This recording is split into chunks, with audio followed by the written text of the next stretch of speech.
పార్లమెంట్‌లో షాకింగ్ ఘటన చోటు చేసుకుంది. ఘోరంగా కొట్టుకున్న నేతలు. అసలు ఏం జరిగింది? ఏంటి వివరాలు తెలుసుకుందాం. వీడియో పూర్తిగా చూడండి. అలాగే తప్పకుండా ఒక లైక్ చేయండి. మరిన్ని అప్డేట్స్ కోసం ఛానెల్‌ని సబ్స్క్రైబ్ చేసుకోండి. ప్రభుత్వం నుంచి వచ్చే ముఖ్యమైన అప్డేట్స్ అన్నీ కూడా ఎప్పటికప్పుడు మన ఛానెల్ ద్వారా మీకు ముందుగానే తెలియజేయడం జరుగుతుంది. అలాగే వీడియోని ఒక లైక్ చేశారంటే మరింత మందికి ఇన్ఫర్మేషన్ చేరుతుంది. ఇక వివరాల్లోకి వెళ్ళిపోదాం. తీవ్ర గందరగోళం పార్లమెంట్లో ఘోరంగా కొట్టుకున్న నేతలు. ప్రజాప్రతినిధులంటే అందరికీ రోల్ మోడల్‌లా ఉండాలి. కానీ ఆ ప్రజాప్రతినిధులే అత్యంత నీచంగా ప్రవర్తిస్తున్నారు. కమిషన్లు తీసుకోవడం, ఏ పని కావాలన్నా లంచం అడగడం లాంటివి ప్రపంచవ్యాప్తంగా మనం చూస్తున్నాం.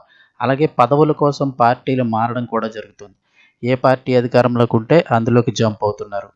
24 గంటల్లోపే కండువా మార్చేస్తున్నారు. చొక్కా వేసుకున్నంత సులభంగా కండువా కూడా మార్చేస్తున్నారు. అయితే మరికొంతమంది ప్రజాప్రతినిధులు అన్న విషయం మర్చిపోయి పరస్పర దాడులు చేసుకునేవారు కూడా ఉంటారు. అలాంటి ఘటన ఇప్పుడు తుర్కియాలో జరిగింది. తుర్కియా పార్లమెంటులో తాజాగా రసాబస జరిగింది. అధికార ప్రతిపక్ష నేతలు ఒకరినొకరు తిట్టుకోవడమే కాదు కొట్టుకున్నారు కూడా. ఒకరిపై ఒకరు దాడి చేసుకున్నారు. ఆ దేశ న్యాయశాఖ మంత్రి అకిన్ గుర్లెక్ నియామకంపైన రగడ రాజుకుంది. సభ్యులు సభలో అరుస్తూ ఒకరిపై ఒకరు పిడిగుద్దుల వర్షం కురిపించారు. అయినప్పటికీ దేశ న్యాయశాఖ మంత్రిగా అకిన్ గుర్లెక్ ప్రమాణ స్వీకారం కూడా చేశారు. దీనికి సంబంధించిన వీడియో ఇప్పుడు వైరల్గా మారింది.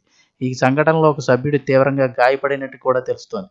కొత్తగా న్యాయశాఖ మంత్రిగా నియామకమైన అకిన్ గుర్లెక్ గతంలో చేసిన పనులను గుర్తు చేస్తూ ప్రతిపక్షాలు అయితే కనుక ప్రభుత్వాన్ని విమర్శలు చేస్తున్నాయి. ఇస్తాంబుల్ మేయర్ ప్రతిపక్ష నేతలపై గతంలో రాజకీయ ప్రేరేపిత కేసులు నమోదు చేశారని అకిన్ గుర్లెక్పై ఆరోపణలు ఉన్నాయి. అందుకే అతని ప్రమాణ స్వీకారాన్ని అడ్డుకునేందుకు ప్రతిపక్షాలు దాడికి దిగినట్లుగా తెలుస్తోంది.